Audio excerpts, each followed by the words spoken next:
Oi pessoal, estou aqui para falar com vocês hoje sobre a nossa programação de Páscoa, tá? Que acontece esse ano no dia 4 de abril. Por conta da pandemia, certamente a gente não vai poder, se reunir com a família, não vai poder fazer aquele passeio com amigos. Então a nossa igreja está lançando um desafio, para que nós façamos um vídeo individualmente ou preferencialmente em família, para que a gente possa mandar para os nossos amigos e familiares, já que a gente não vai poder se encontrar. Então a gente produz um vídeo falando sobre o que é a Páscoa, sobre a esperança da salvação, sobre o grande amor de Deus quando enviou Jesus para nos salvar. E aí nós vamos pegar esse vídeo e enviar para os nossos amigos e familiares. O nosso objetivo é mandar uma mensagem de esperança e falar do amor de Deus por nós, tá bom? Qualquer dúvida que vocês tenham, falem comigo, com o Jaime ou com o Samuel. Nós também vamos usar alguns desses vídeos na nossa programação do dia 4, tá? Que a gente está planejando aqui para fazer no mesmo molde do que a gente fez o Encontro Koinonia o ano passado, tá bom? Então, assim, é muito importante que todo mundo participe, É uma oportunidade que Deus está nos dando para a gente pregar o Evangelho e levar esperança para aqueles que ainda não conhecem Jesus. Conto com vocês. Um grande beijo.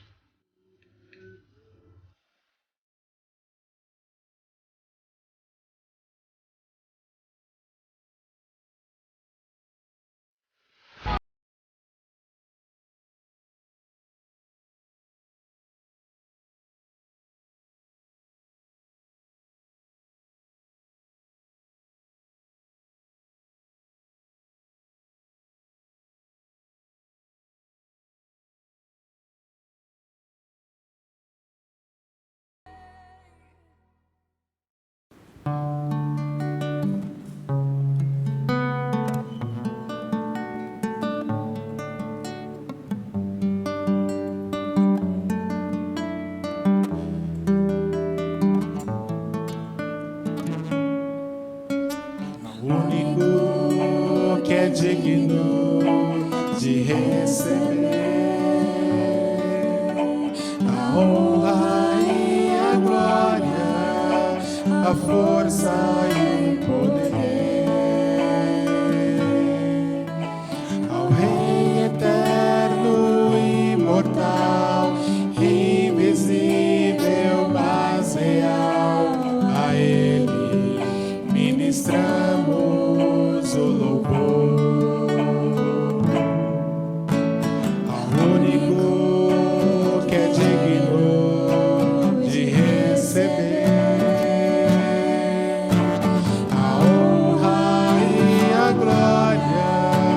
A força e o poder ao Rei eterno, imortal, invisível, mas real. A Ele ministramos o louvor. Coroamos a Ti, ó Rei Jesus.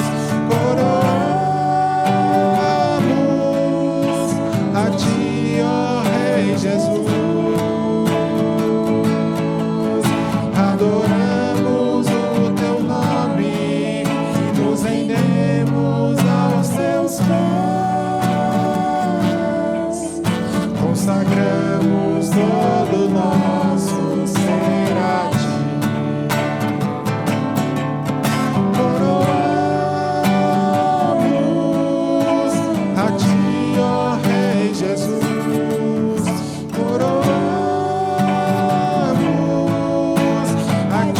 ó Rei Jesus. Adoramos o Teu nome e nos rendemos aos Teus pés. Consagramos todo o nosso ser a Ti. Consagramos todo o nosso ser a Ti. Consagramos todo o nosso ser a Ti.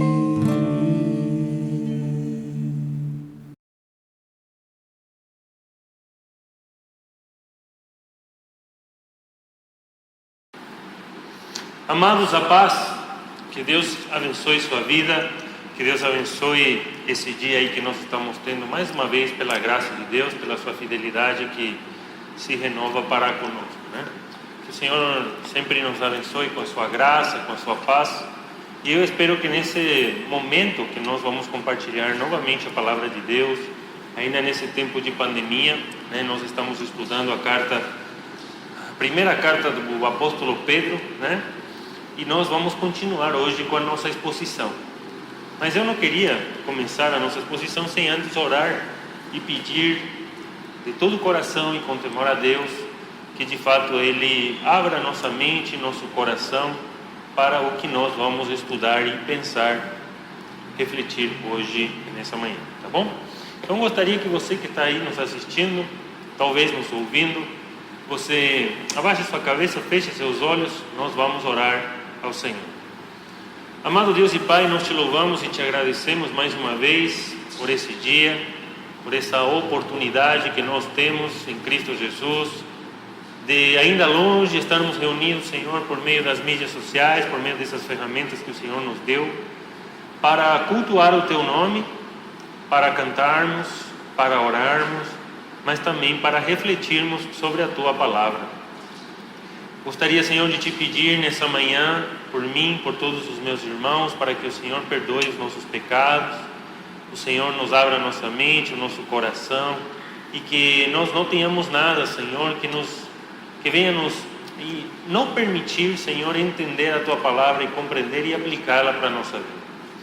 Nós queremos, Senhor, que de fato o Teu Espírito Santo possa falar de forma livre ao nosso coração, à nossa mente, e isso venha trazer, Senhor, palavras de esperança, e não só palavras de esperança, senão também encorajamento e, quem sabe também, Senhor, disciplina, para que nós possamos nos voltar para o Senhor e fazer o que Te agrada, Pai. Nós oramos assim nessa manhã, nesse tempo que nós temos aqui, nos lembrando sempre, Senhor, dos nossos irmãos, de todos aqueles que precisam, Senhor, de Ti, da Tua mão de cura, Senhor, acima de cada um deles. Oramos no nome santo de Jesus. Deixamos esse tempo nas Tuas mãos, Pai. Amém e amém.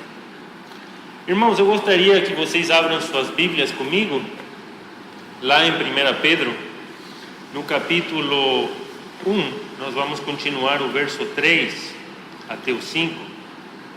Não sei se você lembra que nós estamos estudando ainda, né?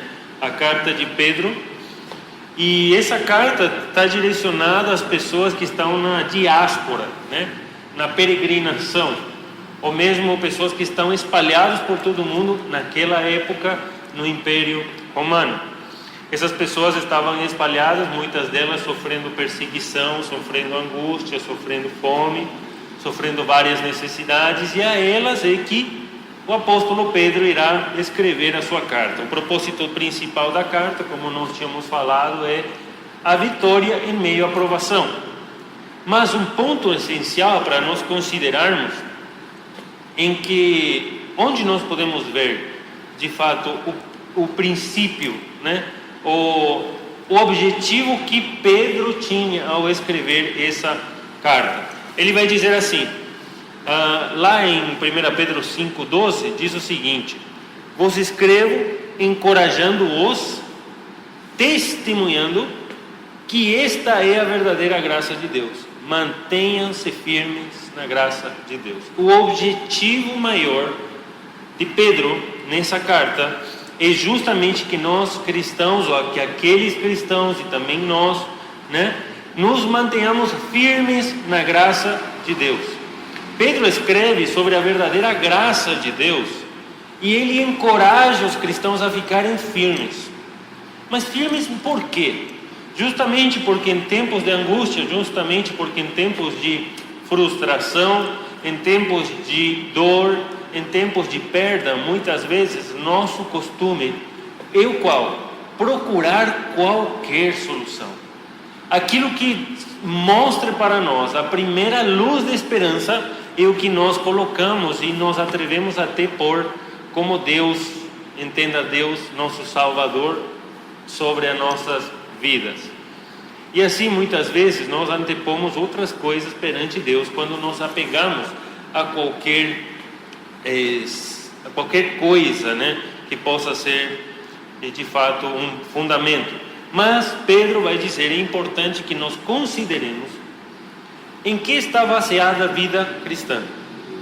E Pedro vai encorajar aos cristãos a pensarem que tudo que tem ao nosso redor pode ser um fundamento de vida.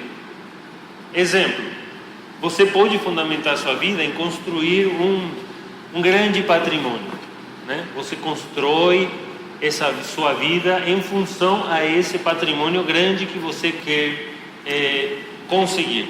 Você pode, talvez, alicerçar a sua vida ou fundamentar a sua vida em pessoas. Então você vive em função de agradar aquelas pessoas que você está, na verdade, colocando como alicerce e foco da sua vida. Você pode também alicerçar e fundamentar sua vida em conhecimento e talvez gastar dinheiro, investir e talvez abrir mão até de prazeres da vida, até de relacionamento com pessoas, mas para se focar só em algum tipo de conhecimento.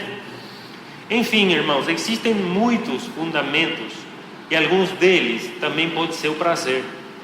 O prazer seria o prazer da bebida, pessoas que vivem em função da bebida, pessoas que tudo que fazem é sempre para trazer para si algum prazer. Por exemplo, a questão de viagem, questão de relacionamentos, seja relacionamento sexual, pessoas que constroem a sua vida em função a alguma coisa. Pedro está fazendo um encorajamento para que os cristãos daquela época, aqueles que estavam sendo perseguidos, não fixem os olhos em nenhuma outra coisa a não ser em Cristo, que é o único e verdadeiro alicerce pelo qual a vida deve ser levada.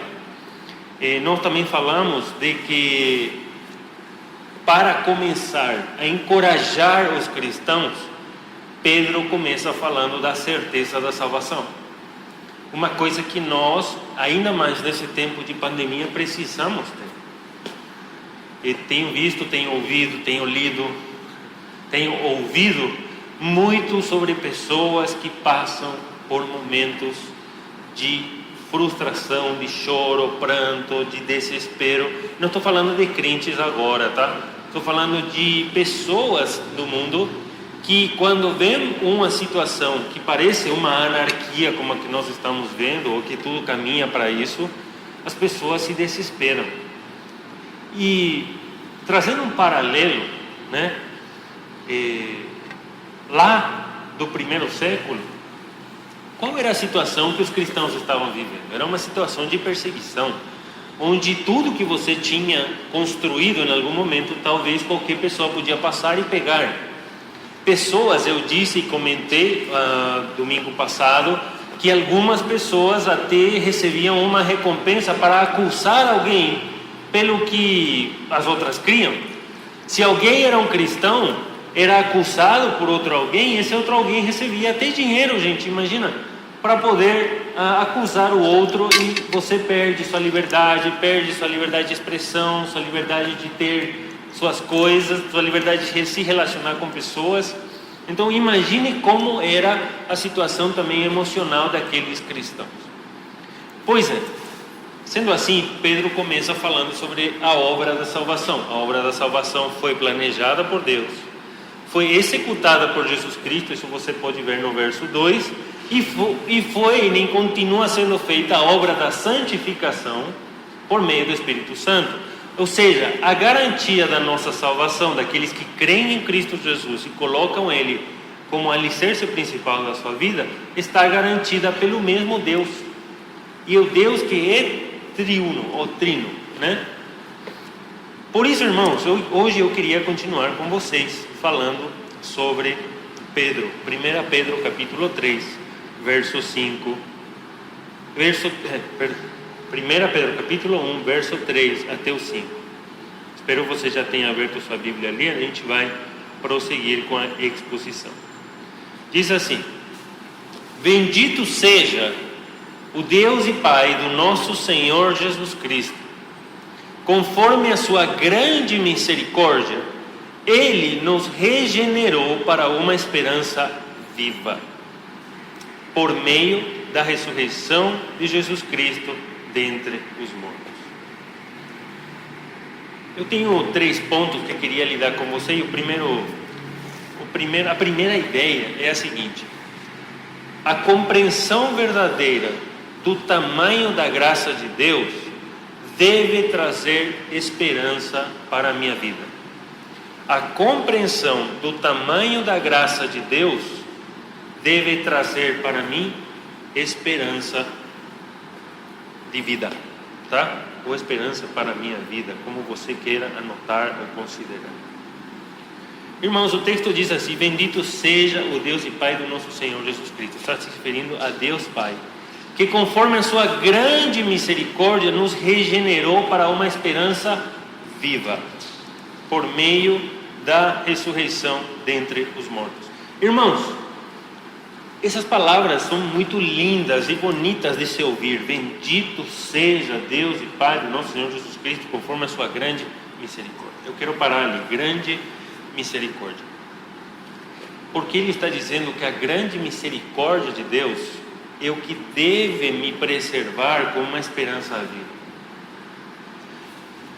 Eu não sei você, mas eu tenho parado para refletir muito na minha vida, nesse tempo ainda mais de pandemia, da esperança do que vem. Na outra passagem das Escrituras vai dizer que a esperança que se vê, de fato, não é esperança. Então, em que esperança eu coloco a minha alegria? Em que esperança eu fundamento até o que eu creio, o que eu faço no meu dia a dia, principalmente sendo pastor de igreja, cuidando de pessoas, e vendo que essa situação continua estando cada dia mais difícil. Eu não sei você, meu irmão, minha irmã que está assistindo, em que coisas você baseia a sua esperança e a sua alegria, porque vai depender muito de aquilo que seja o seu fundamento para que sua alegria seja constante, ou ela só dure um pouco de tempo e isso venha a passar logo. Aqui a palavra de Deus nos fala de que a nossa maior esperança deve ser a grande misericórdia de Deus. Que tipo de tamanho, ou que tamanha misericórdia Deus mostrou com você? Você quer identificar isso na sua vida? Sabe o que você pode fazer? Parar para pensar em todos os pecados que você já cometeu. Todos os pecados que ainda passaram talvez nessa semana pela sua cabeça. Todos os pecados e todas as frustrações, ansiedades e preocupações com as quais você já lidou em toda a sua vida. Isso te faz ter uma noção de que Deus permitiu que o seu Filho Jesus Cristo morresse numa cruz para pagar pelo preço dos meus pecados. E sabe que? Não sou daqueles que eu cometi e daqueles que estou cometendo, sino daqueles que ainda cometerei.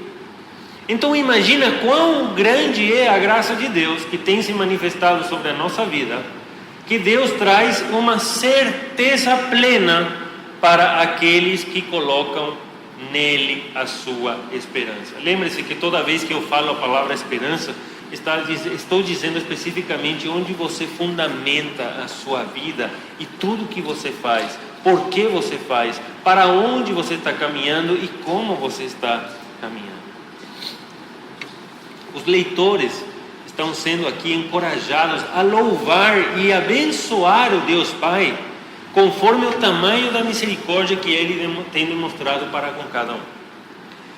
Irmãos, nesse tempo de necessidades, nesse tempo de perseguição, imagina na época desses cristãos aqui, nesse tempo de frustração, de perdas, nesse tempo de tristeza, quantos de nós temos sido capazes, e quantos deles teriam sido capazes de elevar uma adoração a Deus, ainda em meio a toda essa situação? Eu confesso para vocês que não é fácil, irmãos, que eu estou falando aqui, mas eu estou falando realmente com o coração aberto, e dizer para vocês, irmão, que quando o panorama se torna cada vez mais duvidoso, né? e onde você não vê uma ordem, só o caos está reinando, se torna difícil você parar o que você está fazendo e louvar a Deus, porque a gente tende a não encontrar motivos. Mas o primeiro motivo que o apóstolo Pedro nos encoraja a louvar a Deus é pela grande misericórdia que Ele mostrou comigo e que mostra com você. A palavra de Deus diz em Lamentações que a misericórdia de Deus se renova a cada manhã. Então, quantas vezes a misericórdia de Deus tem se renovado com a sua vida? Ainda mais se você está assistindo, ouvindo, Deus tem permitido e renovado a sua misericórdia para que você tenha um lugar onde assistir. Deus te deu o recurso que você está tendo para você estar assistindo. Deus te deu ouvidos quando tem pessoas que não estão ouvindo. Deus te deu um teto onde você pode estar encostando a sua cabeça, dormir tranquilo e descansar. Às vezes tranquilo não sei, mas pelo menos você pode descansar. A esperança de todo aquele que foi redimido está enraizada, ou deve estar enraizada, na misericórdia que Deus já demonstrou por meio de Cristo. Esperança verdadeira, como eu disse, não é aquela que nós vemos, mas é aquela que com fé esperamos. E por ela vivemos, somos transformados e caminhamos. A situação de réus, nós estávamos em situação de réus, nós éramos condenados à morte. Você parou para pensar? Nós éramos condenados à morte eterna. Imagina um preso, uma pessoa que não tem mais esperança nenhuma e que já sabe que tem uma sentença de morte, né, sobre ele só não sabe quando é o dia, mas de morte eterna. Aqui não estou falando só da morte física, tá? Estamos falando da morte eterna. Nós tínhamos essa, vamos dizer, essa característica perante Deus, e Cristo nos otorgou por meio do seu sangue. Deus nos otorgou por meio do sangue de Cristo, de fato, o perdão. Só que aquele perdão, gente, que não é só você estar livre do seu pecado, da sua condenação, senão agora te deu também o caráter de filho. Você era réu, você era preso, você era condenado, mas em Cristo agora você é perdoado e você ainda é filho, amado através e por meio de Cristo, que é o que diz o texto, né? Por meio da ressurreição de Jesus Cristo dentre os mortos. Às vezes a gente se lembra muito na evangelização, quando a gente está evangelizando alguém, de que Cristo morreu. E o fato de Cristo morrer se refere especificamente a pagar o preço pelo nosso pecado, o perdão. Mas sabe o que nos otorga realmente o direito de vencer sobre a morte, de sermos filhos de Deus? É a ressurreição de Cristo. Porque é Ele que vence o pecado, Ele que vence a morte, e Ele que nos otorga de novo essa possibilidade de não somente sermos perdoados, sino também de estarmos com Deus depois que Ele se manifestar, que é o que nós vamos ler daqui a pouco. Alguma aplicação aqui, irmãos? Eu não sei se de fato o quanto você tem tido possibilidade de pensar sobre essa verdade da misericórdia e da graça de Deus. Eu não sei onde está a sua esperança, eu não sei onde você tem colocado a sua fé, se ela tem se demonstrado muito mais atraída por as coisas do que de fato por aquilo que nós não vemos, que é o Deus Criador. Uma pergunta que podemos fazer é a seguinte, eu anotei aqui, diz: se até o chão, que é o alicerce e o fundamento que maior segurança nos passa, se até esse chão pode ser abalado, por exemplo, por um terremoto, né? O quão confiáveis de fato podem ser outras coisas que podem desaparecer da nossa frente em qualquer momento. Se até o chão, que é o maior alicerce, né? O maior lugar firme que você pode pisar e está tranquilo, né? Pensando e confiando que aquilo não vai se mexer. Se até isso, abalado por um terremoto, pode ser quebrado, abalado, destruído, Então, o que garante que outra coisa, em função da qual você pode construir sua vida, não pode sumir? Quando não há mais outra coisa, o que fica, na verdade, na sua vida, né? A vida é como a água que escorre pelas nossas mãos. Não sei se você já tentou pegar a água alguma vez, né? Eu peguei, você pega, você até carrega por um pouco de tempo, mas enquanto você anda, essa água vai escorrendo até chegar uma hora que não tem mais nada. A nossa vida e a vida do mundo em si é desse jeito. Mas se pararmos por aí, gente, nós não temos a solução.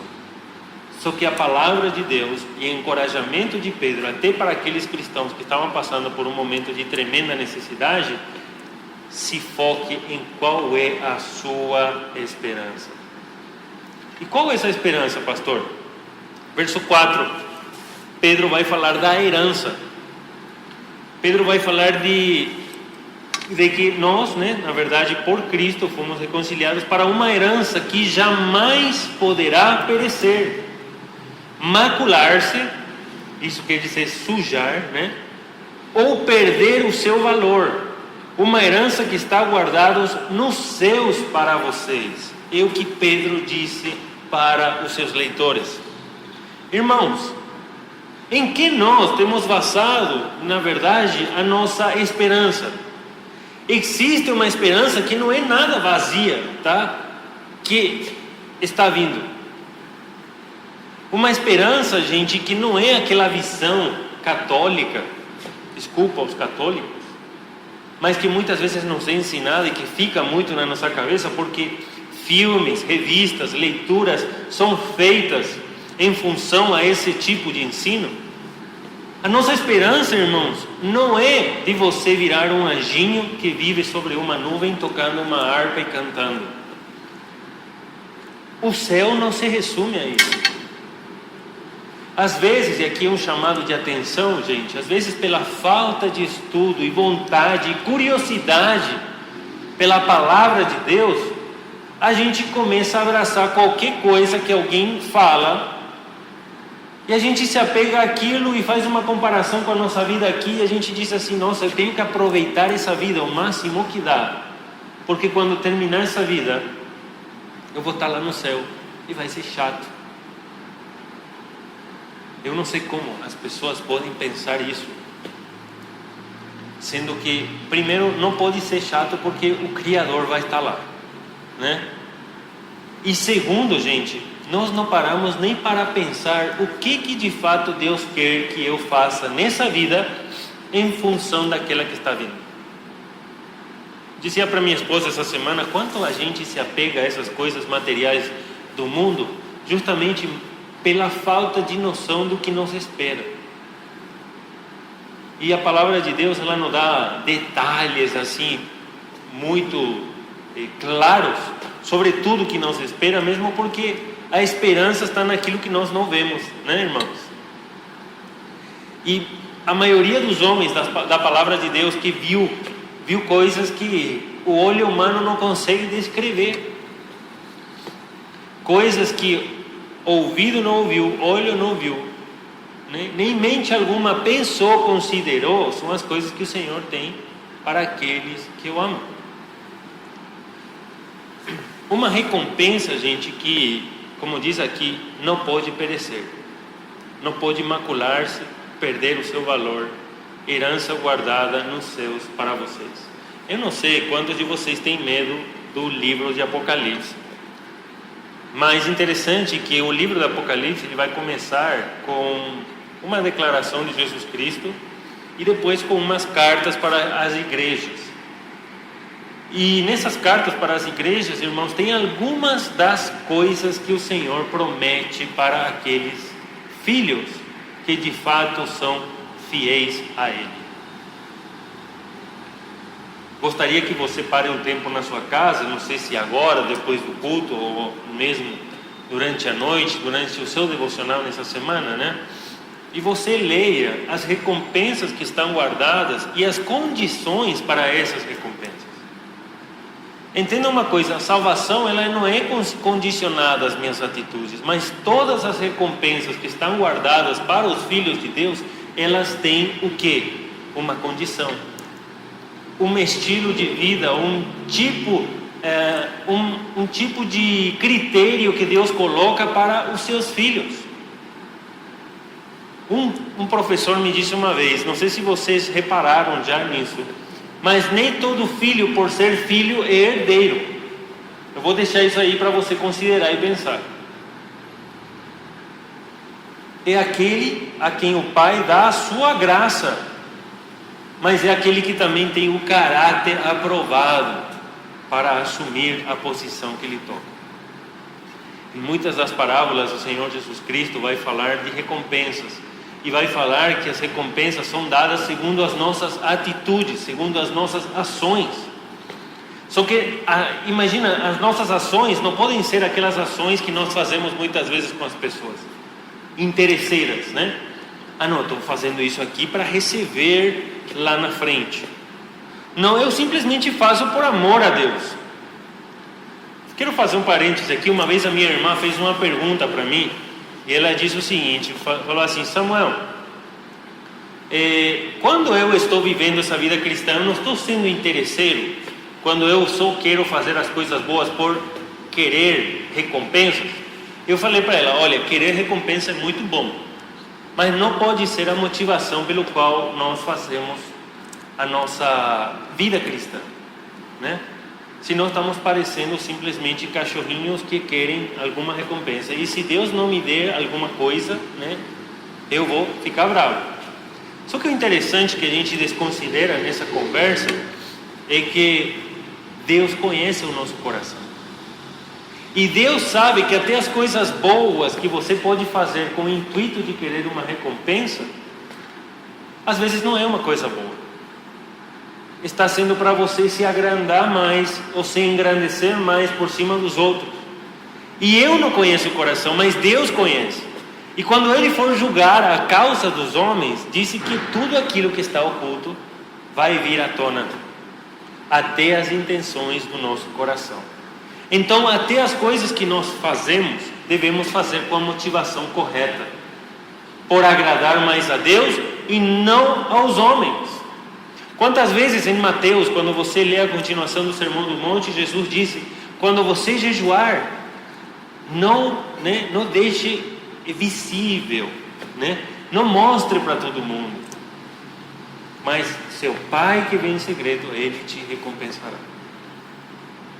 E outra questão que fala da oração: quando você orar, não seja como os hipócritas, que gostam de orar, né, nas praças, que gostam de orar para que todo mundo veja, que gosta de mostrar para todo mundo. Se não vai, entra no seu quarto e fechada a porta, ore ao seu Pai que está no segredo, e Ele te ouvirá. Então, irmãos, tudo que fazemos, nós fazemos para quê? Nós fazemos com a intenção, sim, de ganhar aquela herança, mas essa herança não é mais importante do que de fato com quem nós estaremos compartilhando essa herança. É Cristo, é o Deus encarnado que reina sobre nós. Deus recompensa cada um de acordo com o que fez e faz. Ele é sempre justo e não ignora uma boa ação, toda vez que ela tenha uma boa motivação. Mesmo quando mais ninguém vê o que você está fazendo, Deus está vendo e Ele irá nos recompensar.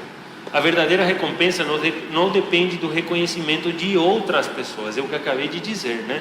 Quando fazemos uma coisa boa em segredo, ou a quem não consegue retribuir, Deus irá nos recompensar, seja aqui ou seja na vida futura. Por isso devemos fazer o que é bom em todo tempo para agradar a Deus. Viver esta vida com noção clara do eterno é o que constrói um coração firme e alicerçado em Deus.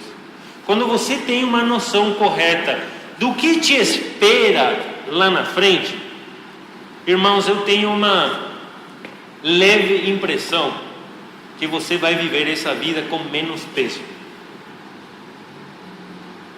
Não estou falando você vai deixar de viver a vida, mesmo porque, irmãos, Deus nos deu talentos, Deus nos deu dons para servir pessoas. E você acha que se Deus, quando voltar, Cristo, quando vier reinar sobre essa terra, Ele diz que vai dar a cada um conforme as suas obras? Então quer dizer que se eu for reinar com Cristo, entre aspas, que tipo de reinado é o que eu vou ter? Com certeza, com meus dons e talentos aperfeiçoados, uma vez que eu vou estar vendo o meu Senhor face a face. E uma coisa que a gente pensa muitas vezes é: nossa, quando Cristo vier eu vou reinar sobre isso aqui.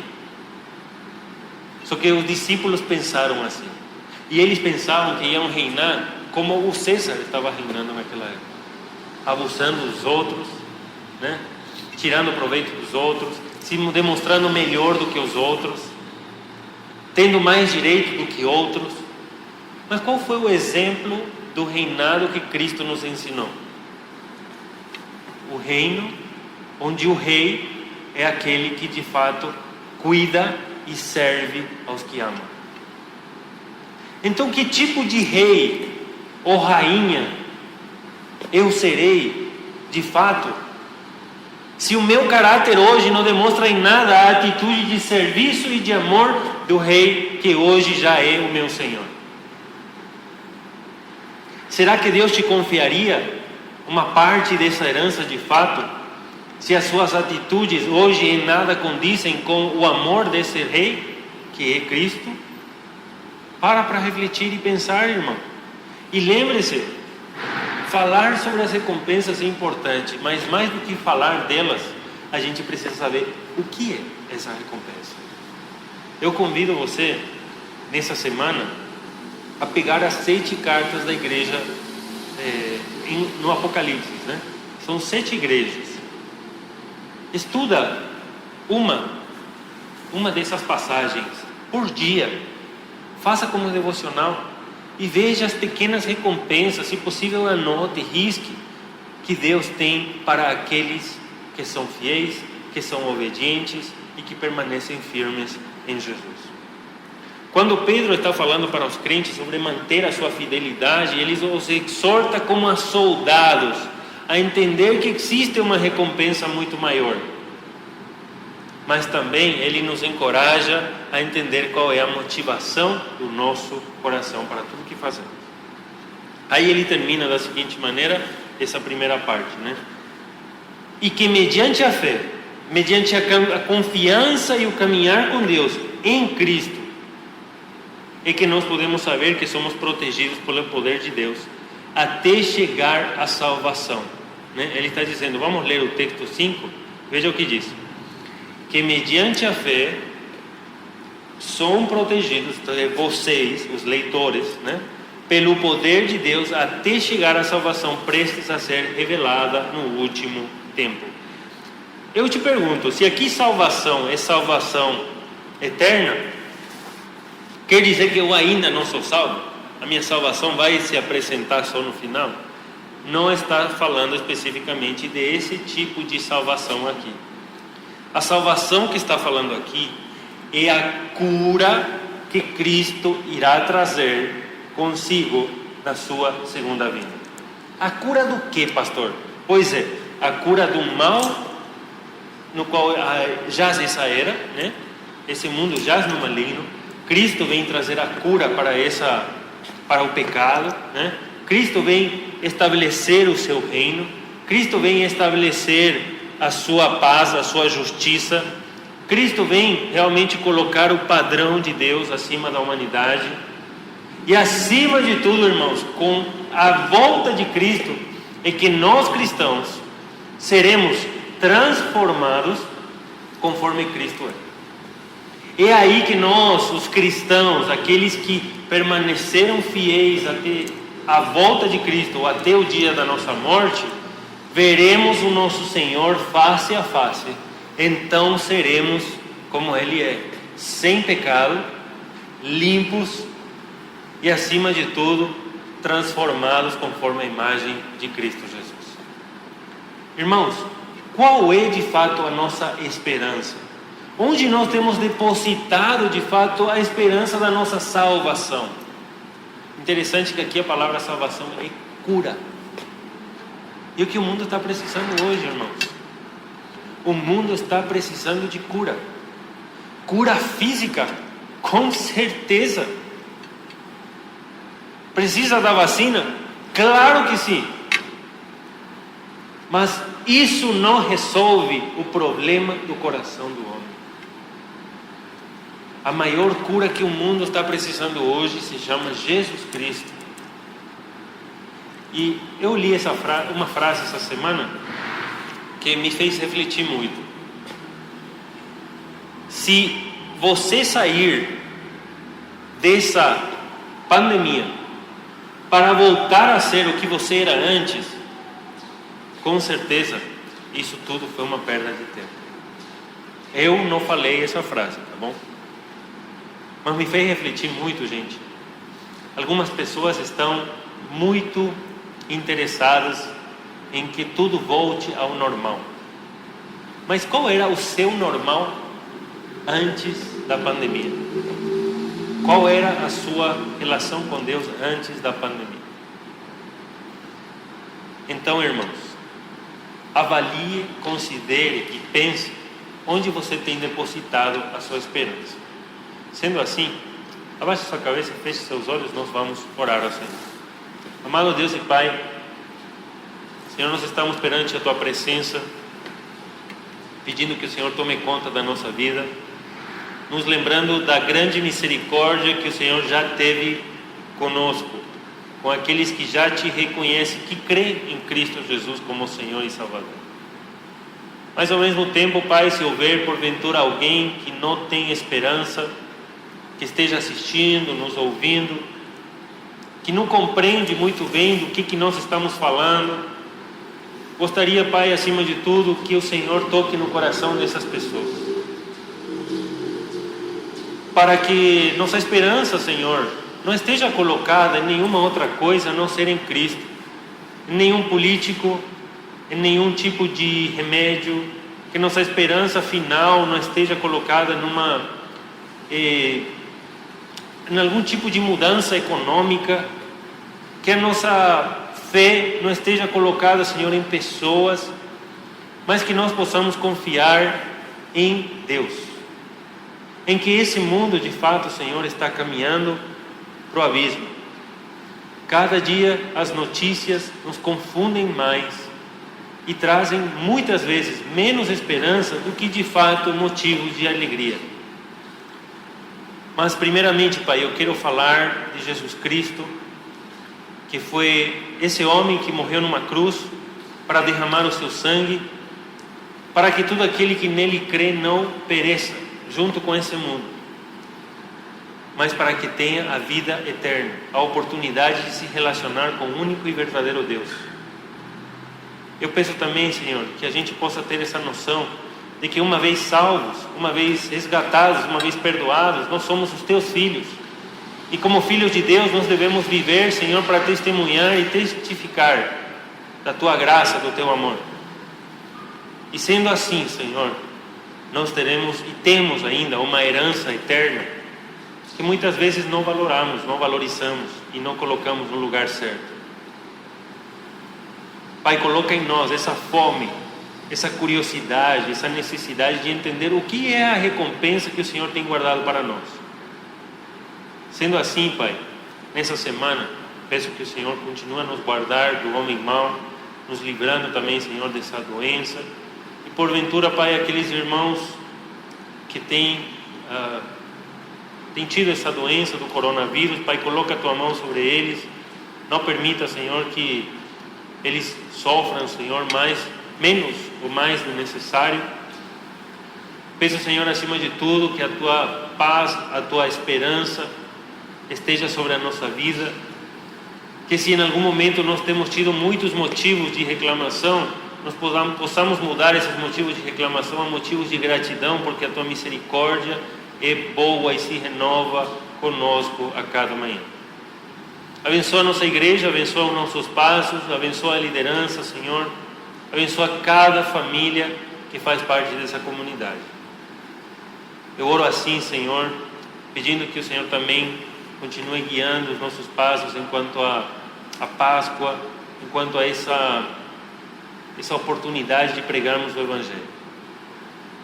E em tudo isso, Pai, a graça do Senhor Jesus, o amor de Deus, o nosso Pai, a consolação e a comunhão do Divino Espírito Santo esteja conosco hoje e para todos sempre. Amém e amém. Que Deus abençoe você, que Deus abençoe a sua família.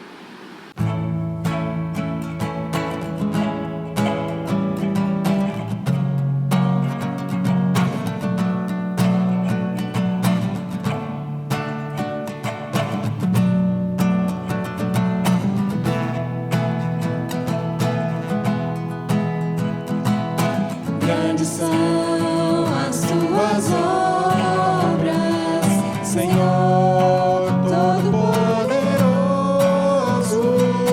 Justos e verdadeiros são os teus caminhos. Grandes são as tuas obras, Senhor Todo-Poderoso. Justos e verdadeiros são os teus caminhos. Ó Rei das nações, quem não temerá, quem não glorificará teu nome? Ó Rei das nações, quem não te louvará, pois só teu nome é santo. Todas as nações virão e adorarão diante de ti, pois os teus atos de justiça se fizeram manifestos. Todas as nações virão e adorarão diante de ti, pois os teus atos de justiça se fizeram manifestos.